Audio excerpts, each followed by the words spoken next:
Olá pessoal, boa noite.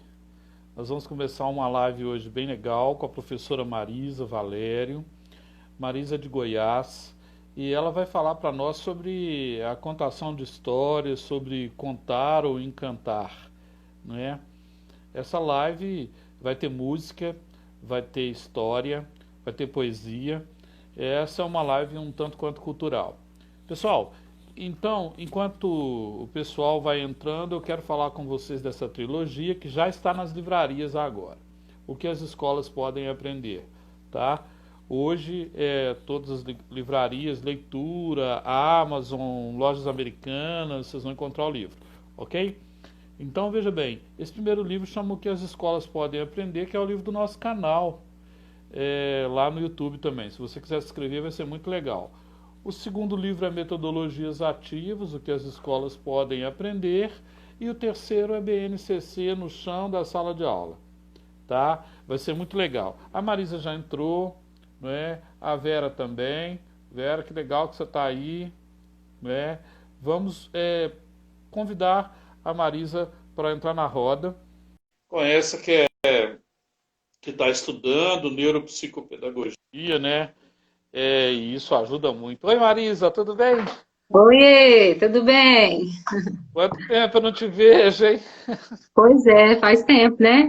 Tempinho, Até- tempinho bom. E aí, Marisa? Vera tá aí também. Você conhece a Vera? Conheço, foi minha coordenadora. Que responsa, hein? Pessoa Meu, maravilhosa, viu quem meu tá aí? diretor, meu gestor, foi você, né? Junto com Vera, Dalga, o Que pessoal bom. legal, Eu graças convidei a a Deus. Vera. Que bom, que bom. Ótimo convite. Já deu tchauzinho, né? E Vera, Bom, Marisa, conta um pouco a sua trajetória profissional, tudo que você anda fazendo nesses últimos anos na educação. eu me formei, né? Minha primeira formação é letras, literatura. Fiz uma pós-graduação em língua portuguesa. Depois eu fiz pedagogia. E estou finalizando agora a minha pós em neuropsicopedagogia. Então, em setembro, eu apresento meu artigo, né? Uma turma muito boa, professores excelentes, muito conhecimento, muita coisa. Quanto mais a gente estuda, mais a gente vê que a gente tem que estudar mais ainda, né? Parece que todo tanto é pouco. A conclusão que eu chego é essa. Eu trabalhei na educação infantil, né? Assim que eu me formava em pedagogia. Meu primeiro trabalho mesmo foi com o ensino fundamental 1, ensino médio, né, por conta da minha formação. EJA também, já trabalhei, e atualmente eu trabalho em educação infantil. Então, assim, depois que eu fiz a pedagogia, eu me encantei cada vez mais, né? Mas por essa arte de cuidar das crianças, de educar as crianças, de fazer parte desse desenvolvimento delas. Então, assim, é algo que tem me encantado bastante. É, o que me impulsionou mais ainda a estar nessa área, né, também foram os meus coordenadores, Neidinha, uma pessoa muito criativa, assim, me impulsionou bastante, assim, me incentivou. Um beijo para Neidinha, depois ela vai ver essa live. Então, assim, cada dia mais eu tenho aprendido, né? Trabalho hoje com educação infantil e é um prazer, quero agradecer o convite, tá bom? Fiquei muito feliz com o convite, muito honrada. Falei para você, será que eu consigo? Mas é isso. Consegue. Vamos Ó, falar um quem pouquinho faz sobre. as... Marisa, quem faz as coisas bem sempre fica lembrado, viu? Guarde isso no Com seu certeza. coração. Aqui, Que bom. por que esse tema hoje? Qual a diferença de contar e encantar? Porque você conta histórias, conta muito bem, já vi isso acontecer. Qual que é a diferença de contar e de encantar? Pois é, eu comecei com um canal, né? Histórias e Aventuras com Marisa Valério no YouTube. E assim, fui postando lá atividades. Nesse tempo de pandemia, a gente teve que gravar vídeos, né? Tivemos que nos virar nos 30, vamos dizer assim. Descobrir algo em nós que a gente nem sabia que existia, né? Comigo foi assim. e com colegas minhas também, né? Cada vez mais a gente se apropriava desse período difícil que a gente está passando, como algo positivo para o nosso crescimento, né? Por isso o canal, eu resolvi postar as atividades, agora eu estou fazendo assim, histórias, gravando histórias conhecidas, uma história que eu fiz, e vou colocando lá para as crianças mesmo, assim. O meu objetivo com o canal, depois eu falo da sua pergunta, tá? O meu Sim, objetivo com mas o é. canal é justamente assim, eu tenho 4 filhos. Eu tenho um de 12, um de 9, um de 7 e um de 2, vai fazer 3 aninhos essa semana. Então eu vejo que as Parabéns. crianças, elas ficam muito, né, na televisão, ficam muito no celular, ficam muito presas às telas. E o meu objetivo não é fazer elas ficarem mais presas ainda vendo as minhas histórias. O meu objetivo com o canal é ensinar uma atividade, impulsionar elas a fazer aquilo que eu estou ensinando, né? A história sempre traz algo para elas refletirem, né? Assim como nas escolas, as professoras contam, com certeza elas têm um objetivo e tem que ter, né? E o contar, eu diria que o contar somente o contar, ele é sem vida, sem graça, não tem entusiasmo, né? Falta alegria, diferente do encantar. O encantar, ele envolve esse entusiasmo. Vamos nessa mesa. Ele chama a atenção das crianças, ele prende a atenção, porque mais que chamar a atenção, é preciso prender a atenção das crianças até o final, porque as crianças têm esse foco reduzido, né? Então, encantar, ele vai além do somente contar. Ele envolve entonação de voz, ele envolve expressão, né? Expressão facial. É algo mágico que acontece quando a gente consegue encantar as crianças com o modo com que a gente conta a história. Por isso do tema. Nossa, que legal. Eu sou professor de história, né? E contar a história real é um pouco duro. Trabalhar com a ficção é mais emocionante, acredito. Você falou do pouco foco das crianças, né? Como é que você está Uhum. enxergando isso, uma vez que você está fazendo uma pós-graduação nisso, né, em neuropsicopedagogia? Como é que é esse pouco foco? O menino fica muito tempo no celular, eu chamo isso no meu livro de geração C. É a geração do celular e do computador. É a Uhum. Com geração que certeza. já muda rapidinho o cérebro, a função muda. Né? Quarta-feira a Ah, gente vai falar disso com a neurocientista a Dani, que toda quarta a gente faz junto. ah. Eu vejo que isso atrapalha bastante as professoras, porque ali a gente vai competir, né? Com algo que é muito chamativo, que tem muito jogo de luz, que tem muito som, né? Que prende as crianças de uma forma. A gente compete, eu diria que a competição é muito desigual. Então, se a gente não souber buscar esse encantamento na hora de contar a história, ter aqueles adereços, buscar a atenção e o foco para a gente não vai conseguir desenvolver a aprendizagem, que é o nosso objetivo, né? Através da história, através da contação. Então, a neuropsicopedagogia mesmo explica isso, né? De uma forma, assim, muito ampla, muito complexa, essa questão do foco das crianças.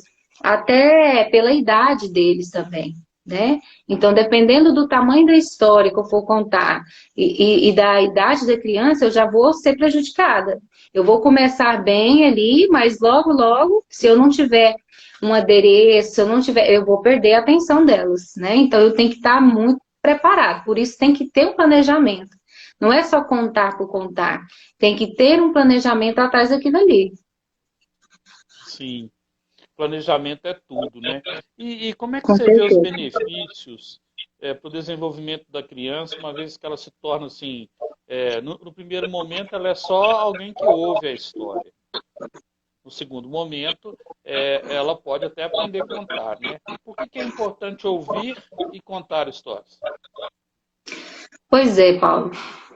Nós, acho que todo mundo dessa live, todo mundo, assim, a maioria das pessoas, né, sabem que contar histórias é uma arte milenar, né? Jesus, nosso mestre maior, ele já contava histórias. Ele já contava parábolas, né?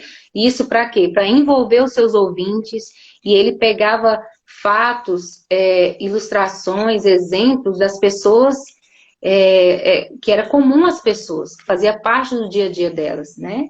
Então, não é algo novo. Contar histórias não é algo novo.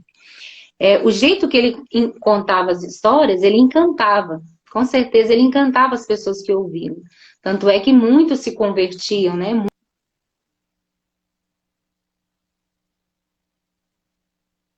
Travou um pouquinho. Passavam É a segui-lo. natural. Nesse horário. Aí as mensagenzinhas vão chegando, né? Aí às vezes trava. Então ele transmitia uma mensagem significativa através das histórias. A história, contar história, ela instiga a imaginação, a criatividade da criança, né? Ela é uma forma de interação entre quem conta e quem ouve. A gente poderia dar até o exemplo aqui dessa relação entre pais e filhos que contam histórias. Se a gente for comparar os pais que contam histórias para os seus filhos com aqueles que nunca escutam, a gente vai ver uma diferença muito grande, até mesmo na aprendizagem da criança, né? Ela contribui também para o aprendizado, para o comportamento social da criança, ela desenvolve o gosto pela leitura, né?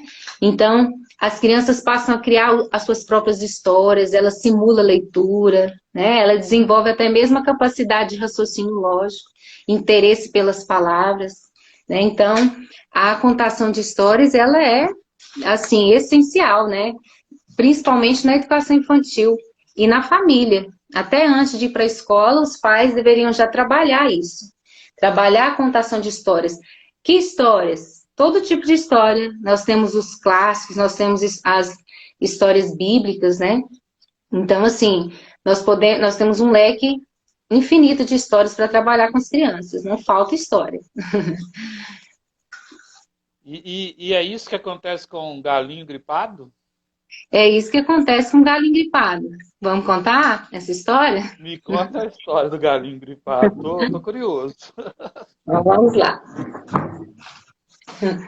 Vamos colocando os adereços que são importantes, né? Para Perfeito. chamar a atenção. O nosso galinho tá aqui. Olha, todo resfriado. Pode. Quem vai me ajudar a contar essa história é a Milena, a minha Oi, filhota. Milena, boa noite. Que linda, que princesa, Milena. Você conta a história também. Conta a história também. Olha, tem violão. Tem violão. E é muito importante, Paulo, para chamar a atenção das crianças, isso aqui faz parte, é um recurso, né? As professoras já sabem. Cantar uma musiquinha antes de começar a história, tá bom? Então, essa musiquinha foi eu e minha filha Maria Clara, a outra que vai entrar daqui a pouquinho, tá jantando agora, que fizemos essa canção, tá bom? Chega para um pouquinho. Oi, que lindo. Pessoal, coloca estrelinha aí para todo mundo para incentivar o sorriso, tchauzinho, né, gente?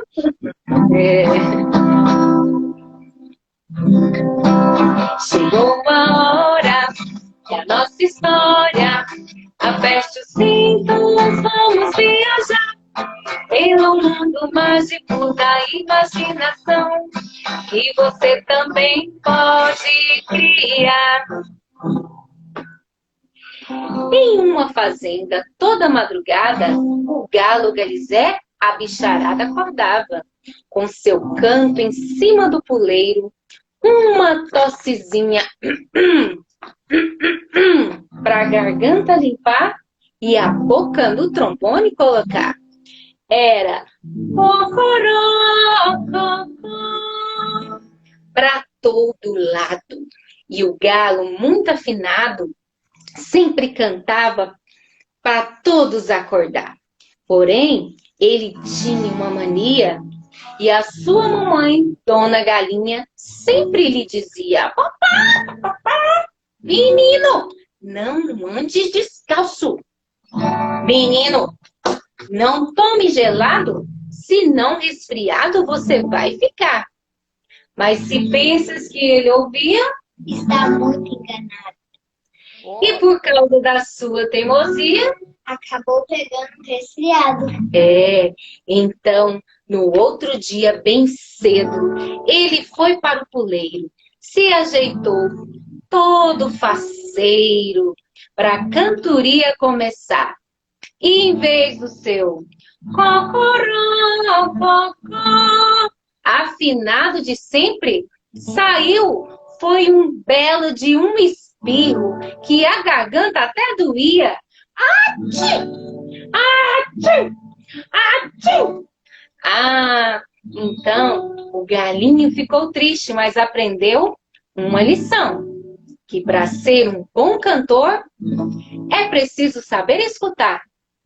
E a mamãe sempre tem razão. uau. O galo tombou gelado, andou descalço, se resfriou.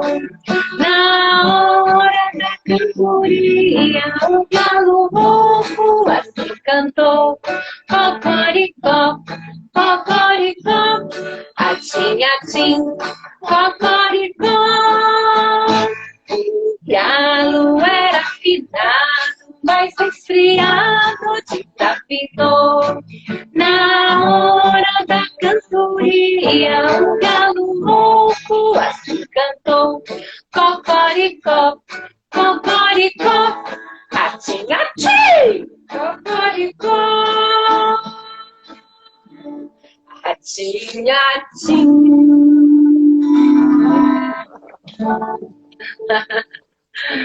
Parabéns, Essa Milena. Parabéns, Marisa. Que legal. Obrigada. Essa história é da Denise Batista dos Santos, tá bom? Se chama O Galinho Gripado e é uma história que encanta muitas crianças, né? Porque trabalha essa questão da obediência. Fecha a porta, Helena. Trabalha essa questão de saber ouvir, né? Trabalha essa questão também de sempre ter esse ouvido atento aos comandos. A gente pode trabalhar isso também, né, na sala de aula. Então, é uma história assim, muito rica. E como é bom, antes de começar um tema, com uma história, preparar uma história que tenha a ver com aquele tema antes de começar. Com certeza vai ser muito mais produtivo, né? O pessoal chama de metodologia ativa, hoje eles colocam o nome em inglês, né? Até tive que aprender. Storytelling. Não sei pronunciar muito bem, não. Sim, é história, sabe? O pessoal inventa nomes, mas é história. A história tem um poder mágico, né?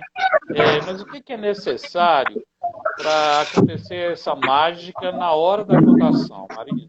Quais os recursos são interessantes para chamar mais a atenção dos ouvintes, sejam eles crianças, jovens, adultos? Então, como eu já tinha dito, né? Então é muito interessante ter o planejamento, né? Eu não diria só planejamento com muita coisa, com muita adereço e nem nada. Se a gente souber contar a história, o próprio livro já é uma ferramenta incrível, né? Nas nossas mãos. Mas é interessante iniciar o momento da história com a música, chama muita atenção. Cursos de contadores de história sempre falam isso, tá bom? Usar os recursos que envolvam sentidos, por exemplo, que envolva essa percepção visual. As crianças são muito focadas na percepção visual. Então, a gente coloca uma tiara do galinho, né? Mostra um galinho que espirra água de verdade. Olha que interessante. A gente coloca um avental, os adereços de cabelo, um laço, alguma coisa assim chamativa. A gente pode usar também os recursos auditivos, como os instrumentos musicais. Mas não é todo professor que toca violão, poderiam me dizer, né? Mas não estou falando só de violão, estou falando de um pandeirinho, de um chocalhinho que a gente mesmo faz com as crianças, que a gente faz em casa, tá? Então, tudo isso prende a atenção deles, porque, como a gente tinha comentado, elas perdem o foco com mais rapidez, né? Então, é interessante a gente ter esses recursos em mãos. E uma coisa importante também, para deixar isso acontecer, que eu tenho aprendido muito, é deixar aquela vergonhinha de lado, tá? Então, assim, às vezes a gente tem muito medo de ser criticado pelos nossos colegas de profissão, né, pelas tias que estão lá ouvindo as histórias.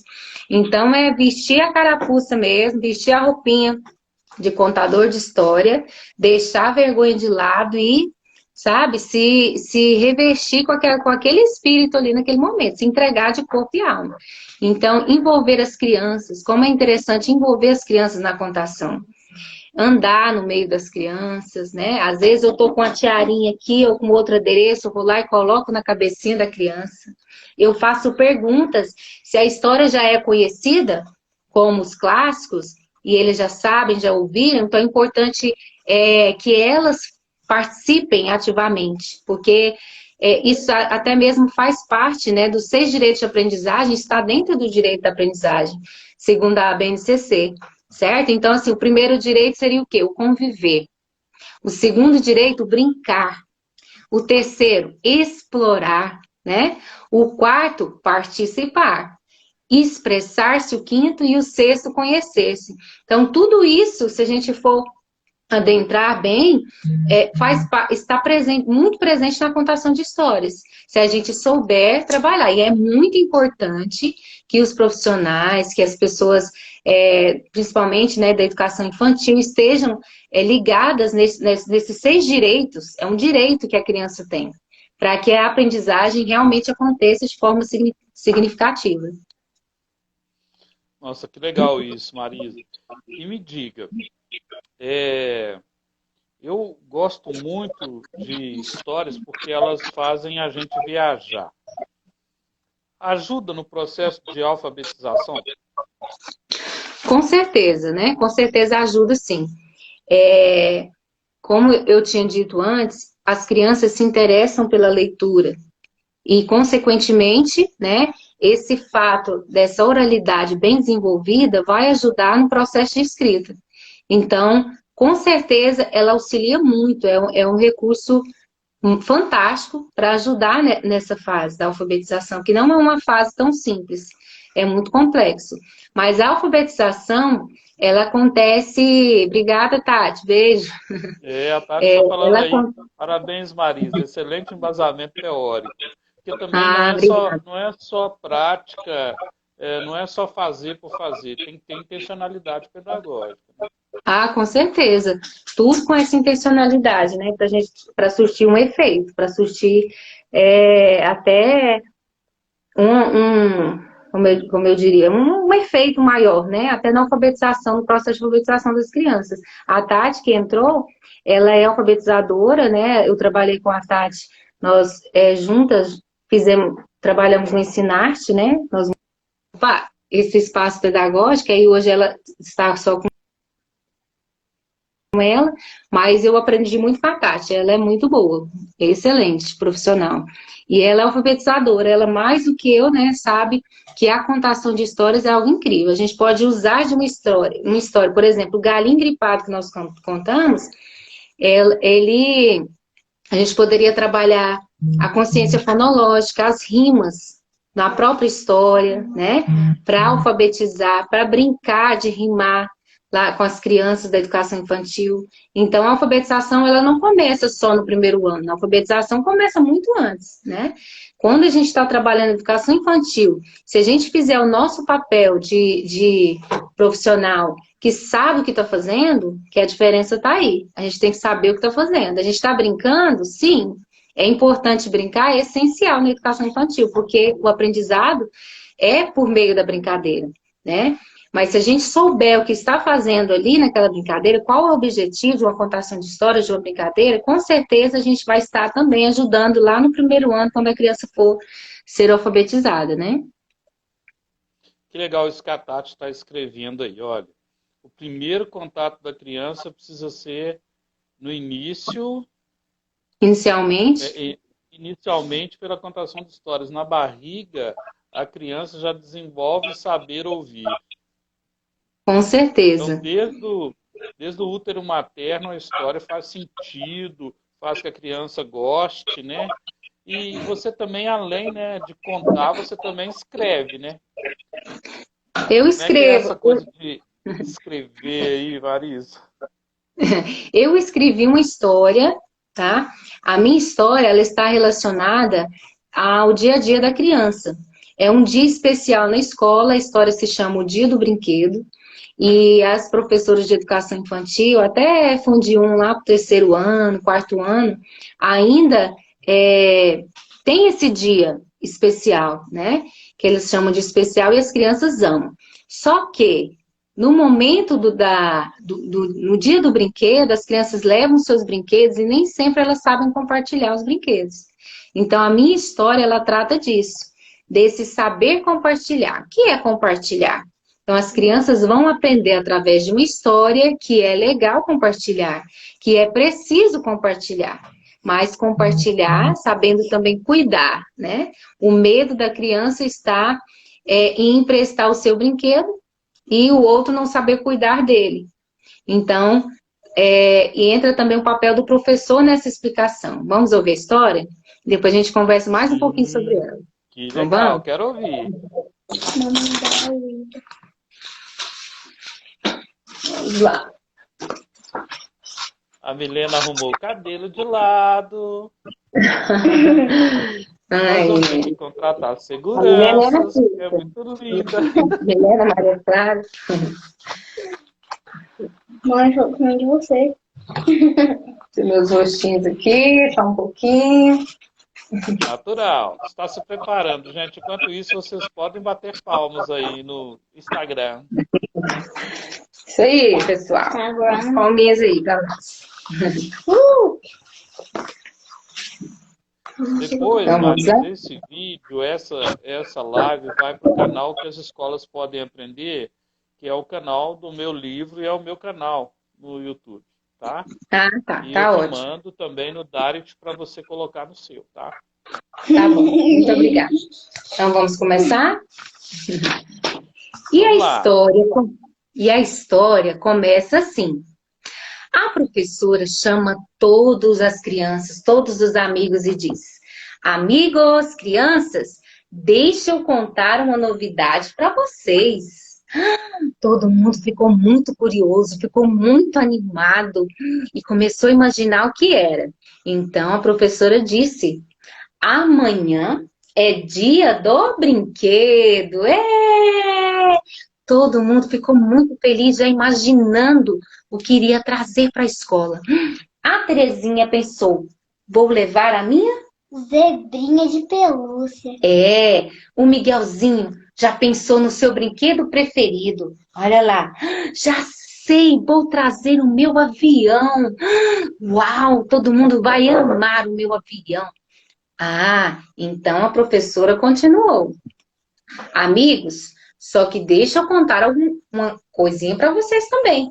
Nós teremos que compartilhar. Mas, professora, o Exato. que é compartilhar? Compartilhar, Terezinha, é dividir. Você vai dividir o seu brinquedo, você vai emprestar o seu brinquedo para o seu amigo vai emprestar o brinquedo dele para você. Nossa, que legal! Ah, que legal! A Terezinha achou o máximo. Mas o Miguelzinho, ele não gostou muito dessa ideia de compartilhar. Compartilhar? Ah, eu não quero compartilhar meu brinquedo, não. Meu brinquedo é só meu. Compartilhar. Miguelzinho não gostou dessa ideia, ficou triste. Então, chegando o fim da tarde, Miguelzinho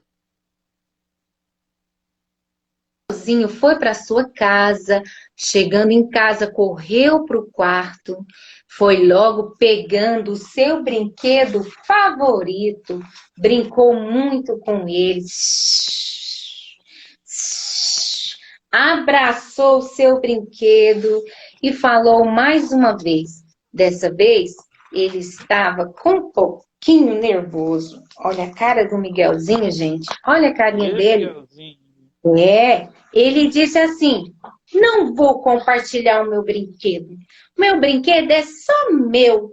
Se alguém estragar o meu brinquedo, eu vou ficar sem brinquedo? Ah, não. Não vou compartilhar e pronto. No outro dia, a mamãe chamou o Miguelzinho e disse: Miguelzinho, Miguelzinho, já pegou o seu brinquedo? Hoje é dia, lembra? Lembro sim, mamãe, lembro sim. Ué, Miguelzinho, por que você tá triste?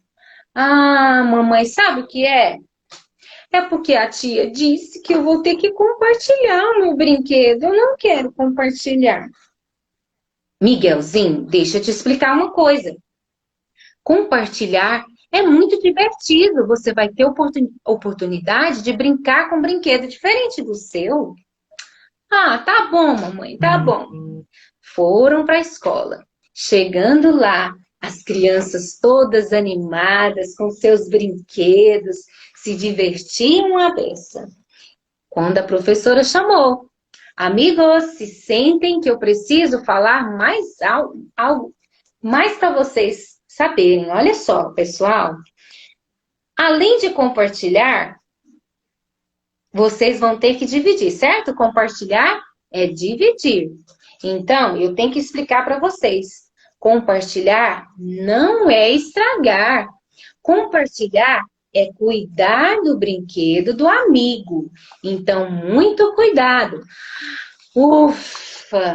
Nossa, Miguelzinho voltou a ficar feliz, porque agora ele sabia que poderia compartilhar e ninguém estragaria o seu brinquedo. Ah, estou muito mais feliz agora. E essa história termina assim, com o objetivo de ensinar as crianças a compartilhar o brinquedo deles, né? Eles têm essa dificuldade de compartilhar, né? Eles têm essa dificuldade, até mesmo pela fase que eles estão, do egocentrismo. Tem crianças que têm facilidade, mas tem crianças que já não têm. Então, a gente ressalta, eu quis ressaltar nessa história também, o papel que o professor tem. Na história, a mãe explica, né? A mãe explica o que é compartilhar e tenta convencer o filho. Mas quando a tia fala, é diferente. Eu já vivi muitas situações assim, né? Ah, eu tentei, até no 4º ano que eu vivi isso assim. As mães me contam, porque eu tentei explicar do meu jeito, mas estava errado. Ele só queria do seu jeito. Só falou que a tia não disse que não é assim, então eu vou fazer do jeito da tia. Então, o nosso papel, como é importante, né? De professor, de saber que a gente é uma referência. A nossa referência, assim, na vida deles, fica marcada para sempre. Então, um dos eixos que trabalham também é essa participação, essa convivência, o saber dividir, o saber compartilhar. Eu quis trazer nessa história. E isso que você fez, né, Marisa, muito bem com a sua filha, olha que interação legal. Isso tem a ver com a BNCC, não tem? Tem, com certeza. Os campos de experiência, são 5, né, os campos de experiência, o eu, o outro, o nós, é o primeiro, o corpo, os gestos, os movimentos, o segundo, aí lá vem os traços, os sons, as formas, certo? As cores. A história, a contação de história entra lá na escuta, no pensamento e na imaginação, mais especificamente, né? Porque trabalha isso, eu tenho que saber ouvir, eu tenho que saber, eu sou levado a imaginar. Então, o último eixo também, o campo de experiência, seria os espaços, o tempo, a quantidade, as relações, mas eu diria que a contação de histórias mesmo está no primeiro e no 4º, né? Que trabalha o eu, o outro e o nós, e também a escuta, o pensamento e a imaginação. Então, a contação de histórias, ela entra nesses campos de experiência e muda o foco do currículo, né? Para a perspectiva da criança. Então, a criança tem que ser o foco da aprendizagem, né? Então, proposto um conjunto de objetivos de aprendizagem e desenvolvimento na BNCC. Então, por isso a gente tem que conhecer bastante. Então, as aprendizagens essenciais, elas se baseiam nas interações, né, das crianças entre elas com o mundo que as cerca e também nas brincadeiras. Quando, o ano passado, quando a gente estava na escola, assim que eu entrei nessa escola, eu fiz o baú com as crianças, o baú do Faz de Conta. Então, eu preparei uma caixa de papelão, encapei, tudo bonitinho, e eu fiz o bilhetinho, mandando para os pais, pedindo para que eles trouxessem coisinhas de casa, fantasias velhas, colares, bonés, alguma roupinha, né? Para eles brincarem de faz de conta. Colocamos tudo lá, e eu trazia TNT, a gente amarrava, as crianças ficam encantadas. E brincam e se divertem, têm possibilidade de inventar suas histórias, de recontar uma história que elas já sabem, que elas já conhecem, que elas já ouvem, né, com mais frequência. Então, assim, tem que acontecer isso na escola, os professores têm que dar essa oportunidade para as crianças, né? Porque quando o professor faz isso, ele acaba ficando gravado na memória dos estudantes, né? Que a gente chama de memória afetiva, né, Marisa? Aham, com certeza. Fica assim, essa memória afetiva. E não é só lembrar do professor, mas lembrar que ele pode construir histórias, que ele sabe ouvir, e isso vai ajudar na vida dele para sempre. É mais ou menos quando os discípulos que ouviam Jesus, eles também quiseram fazer aquilo. Olha que essa professora aqui, a professora Emília, é uma professora, Emília Bernardi, aqui de Belo Horizonte, é uma das professoras que eu mais admiro aqui na cidade. E ela Que está bom. dizendo assim, a contação de história é um excelente recurso para ser utilizado em qualquer área de estudo. Parabéns, Marisa. Olha, Obrigada. você precisa conhecer essa mulher. Quem está te dando parabéns aqui é quem conhece mesmo do negócio. Ai, meu Deus, fiquei nervosa agora. Você estava nervosa Obrigada. antes, agora você pode acalmar. Agora eu posso, estou mais tranquila. E qual que é a importância da contação de histórias assim para a educação infantil? Ela ajuda a criança a expandir seus horizontes, né? Porque o processo de letramento ele é demorado, a alfabetização não acontece do dia para a noite. Então, são etapas, né? Com certeza. Então, a criança, Paulo, ela começa a fazer associações, né? Com a contação de história, ela começa a trazer isso para a vida dela, né? Então, para as vivências dela, ela se identifica com as histórias, com os personagens, né? Com as situações presentes nas histórias. A partir daí, então, ela começa a desenvolver meios de lidar com as situações para resolver os seus conflitos, a lidar, a gerenciar as emoções, né? Os sentimentos. Então, por exemplo, quando a gente fala da galinha ruiva, é uma história clássica que as crianças amam também. A gente pode trabalhar um leque de possibilidades com essa história, né? Quando a gente conta a história dos três porquinhos, por exemplo, além de trabalhar o número 3, o numeral, né, a quantidade relacionada, a gente trabalha também os valores, né?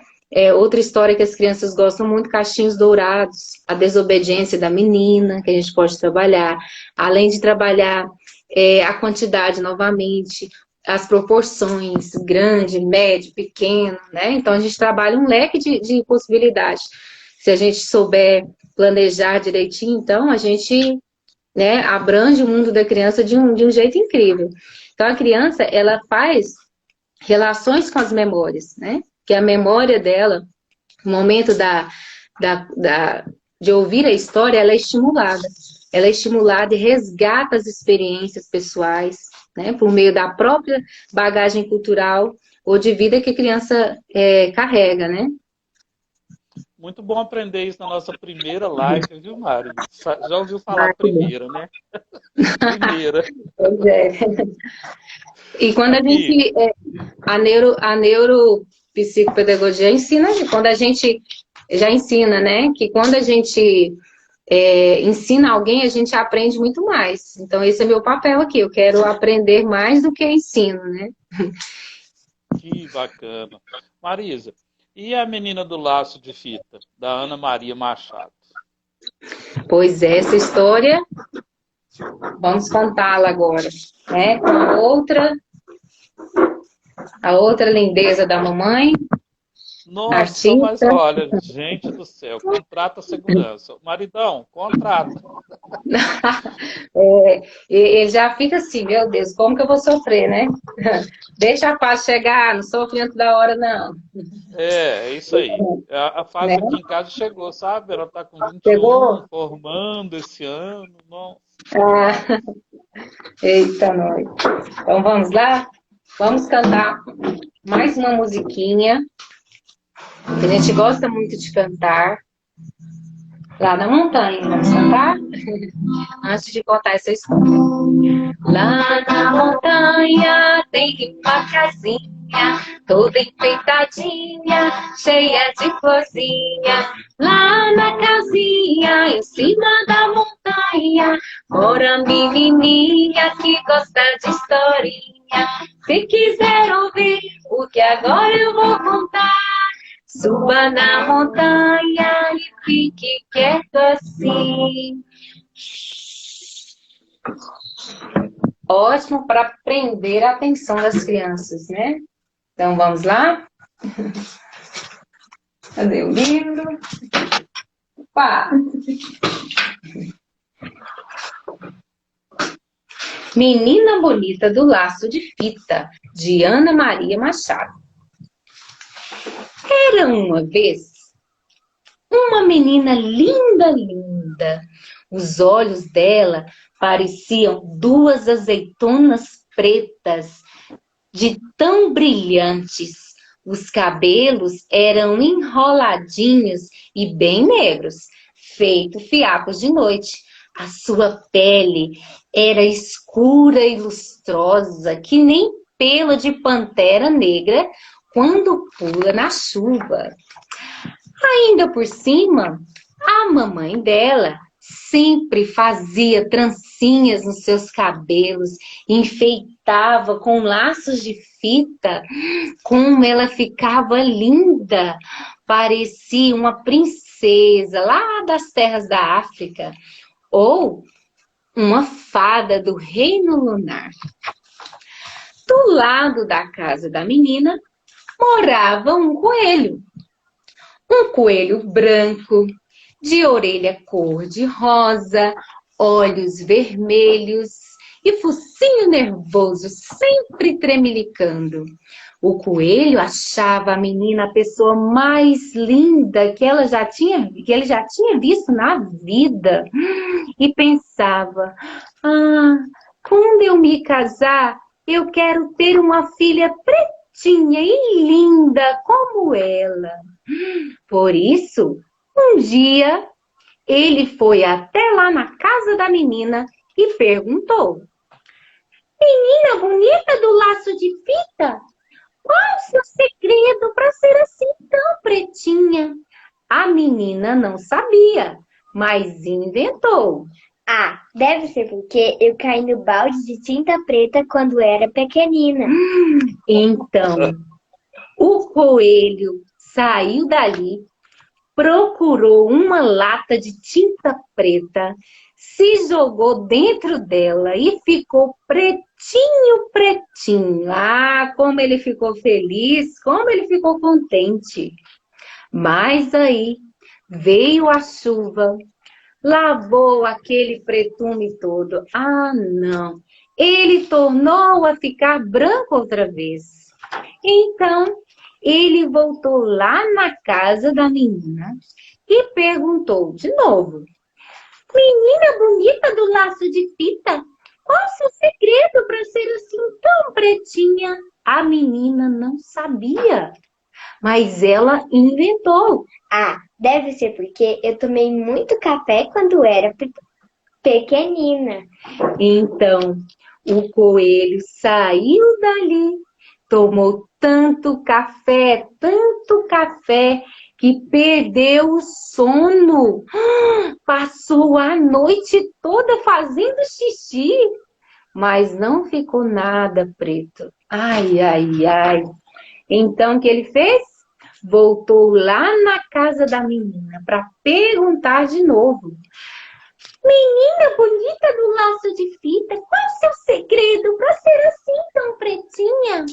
A menina não sabia, Mas inventou. Deve ser porque eu comi muito jabuticaba quando era pequenina. Ah, imagino só o que o coelho fez. O coelho saiu dali, se empanturrou de jabuticaba, comeu tanta jabuticaba, que ele ficou com um barrigão pesadão, nem conseguia sair do lugar. E o máximo que ele conseguiu, sabe, foi o quê? Fazer cocôzinho preto e redondo feito jabuticaba. Mas não ficou nada preto. Ah, passou uns dias, lá vai o coelho outra vez, perguntar para a menina. Menina bonita do laço de fita, qual o seu segredo para ser assim tão pretinha? A menina já ia inventando uma história de feijoada, quando a mãe dela entrou no meio da conversa e disse: hastes de uma avó preta que ela tinha. Ah, então, o coelho, que era bobinho, mas nem tanto, viu que a mãe da menina poderia ter razão. Afinal de contas, a gente se parece mesmo com os nossos pais, com os nossos avós, com os nossos tios, até mesmo com parentes meio tortos. Então, se ele queria mesmo ter uma filha bem pretinha, ele teria que procurar uma coelha preta para casar. Será que foi difícil, pessoal? Não, não precisou procurar muito. Logo, ele encontrou uma coelhinha escura como a noite, que achava ele um coelho, o coelho branco, uma graça, muito engraçadinho. Então, sabe o que aconteceu? Ah, eles foram namorando, se casaram e tiveram muitos filhotinhos, porque coelho, quando desanda a ter filhote, não para mais. Tinha coelho para todo gosto. Tinha branco bem branco, tinha branco meio cinza, tinha branco malhado de preto, tinha preto malhado de branco. Ah, e tinha uma coelha bem pretinha, bem pretinha. Ela era a filhada da tal menina bonita que morava na casa ao lado. Ah, e quando a coelhinha saía de laço colorido no seu pescoço, sempre encontrava alguém que perguntava: coelha bonita do laço de fita, qual o seu segredo para ser assim tão linda, tão pretinha? E ela respondia: conselhos da mãe da minha madrinha.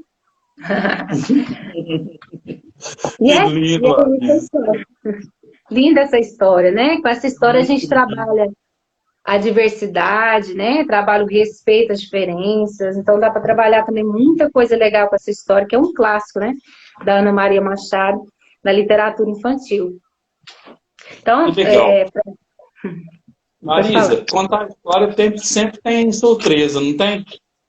Tem, com certeza. Então, nós queremos te mandar uma história aqui de Minas Gerais para você e suas filhas. Ah, Sabia que a minha esposa também é contadora de histórias? Ah, sua esposa? E vocês nunca conheceram, né? Eu só ficava assim, eu tô com vontade de ir para Minas Gerais, tô com vontade de ir. Então, agora com você, uma contadora de histórias, hein? Vai entrar, eu vou sair aqui para ela poder sentar aqui, peraí. Ótimo! Que legal!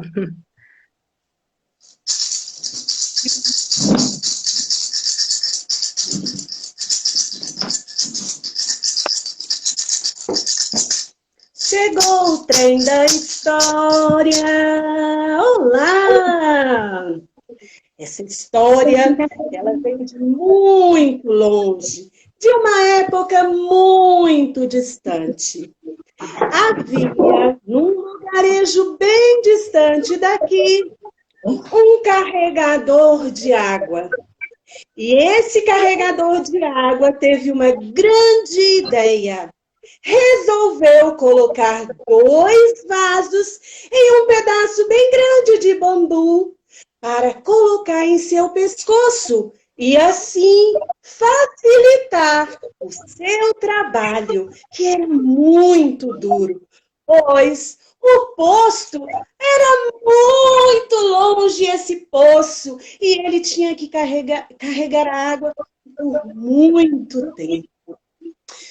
Esse homem, que era um grande trabalhador, ele um dia escutou o vaso do lado esquerdo, reclamando, triste da vida. Aí ele resolveu entrar e conversar com ele. Meu amigo, faz o que está acontecendo? Ah, eu estou morrendo de dó de você, afinal de contas, eu estou rachado e só posso carregar 50% da água.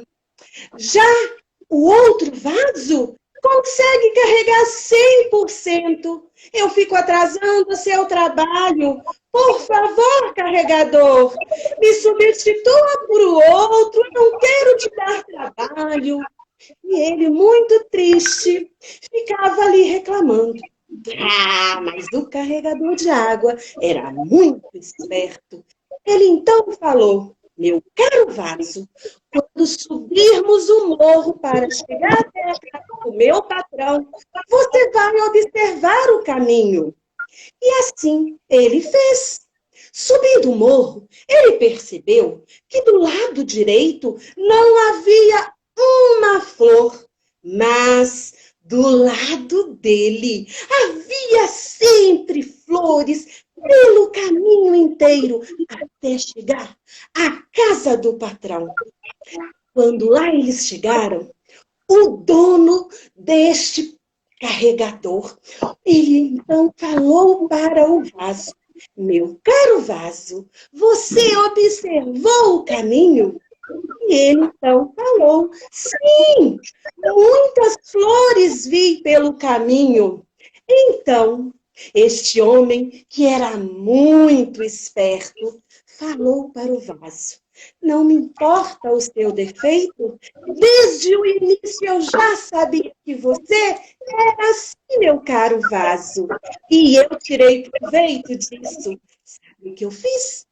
Ao longo do caminho, enquanto a gente descia, eu jogava várias sementes. E assim, durante anos, eu pude colher lindas flores para enfeitar a casa do meu patrão. O vaso ficou surpreso e então ele ficou agradecido e logo pensou: não é o meu defeito que vai me tirar do meu trabalho. E assim ele continuou trabalhando, trabalhando e fazendo esse senhor viver feliz naquele vilarejo. E assim termina Olha, a nossa história.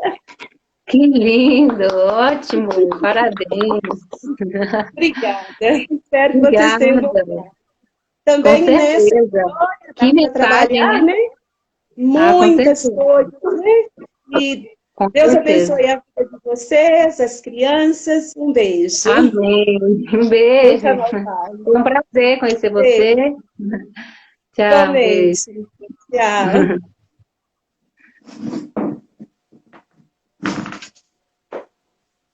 Você quer vir? É isso aí, Linda Marisa. Chama história. pedagogia da surpresa, né? Ah, com Vamos contar a certeza. A gente história tem... para esse mundo ficar melhor, né, Marisa? Ah, com certeza. A gente tem que colher mesmo flores por onde a gente passa, né?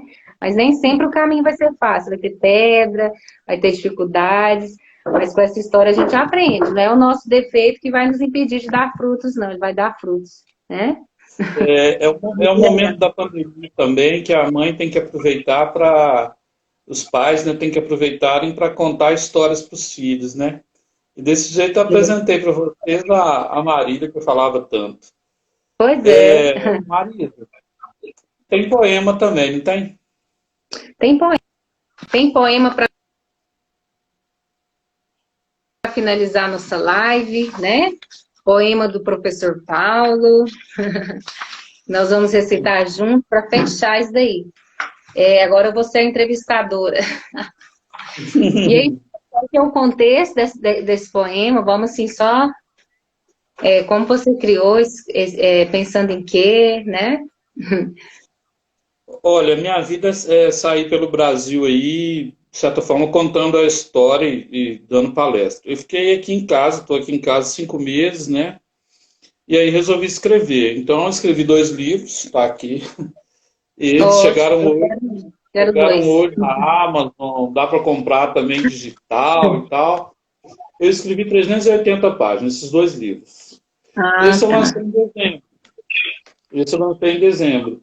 E eu gosto de fazer poema, então daqui a pouco vai sair um livro de poemas da pandemia. Mas esse foi um poema que eu fiz. Esse foi um poema que eu fiz durante a pandemia, viu, Marisa? E eu vi, assim, da necessidade, né, de se pensar sobre isso. Nós vamos recitar para finalizar, porque o poema já fala por si só, não precisa ficar explicando. Então, assim, achei incrível, ótimo, adorei, tá? Então, vamos fazer isso, um dueto?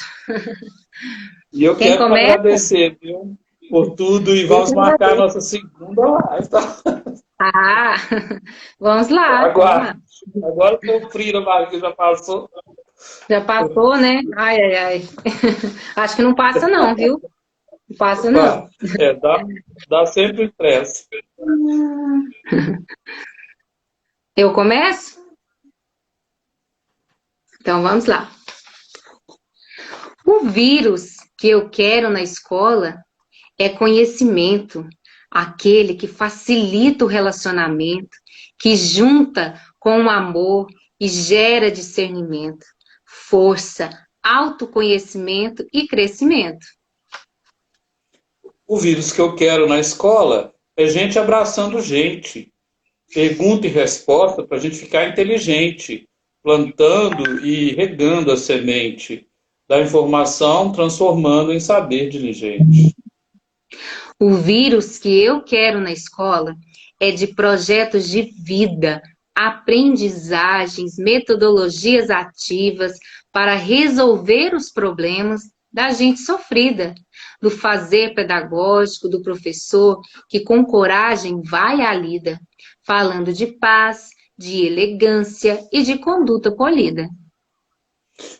O vírus que eu quero na escola é a alegria de brincar, de jogar bola, do brilho no olhar, de quem descobre que podemos ajudar, trabalhar voluntariamente para o mundo mudar.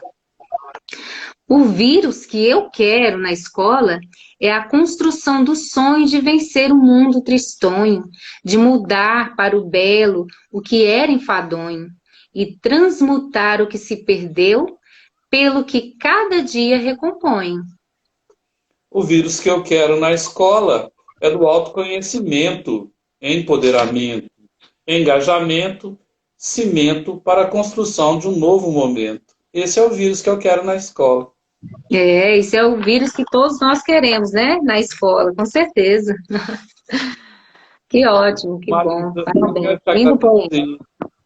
Dizer que a beleza desse momento se deve à escolha que há muitos anos atrás você fez de servir a Deus de maneira maravilhosa. Eu levo a história da sua família no meu coração. Eu os conheci lá em Trindade, né? Todo mundo, ou alguns. E eu quero que vocês tenham sempre felicidade nesse momento e sempre. Então, eu quero te agradecer muito por contar e encantar histórias para o Brasil. Qual que é o nome do seu canal, Marisa? Histórias e Aventuras, com Marisa Valério.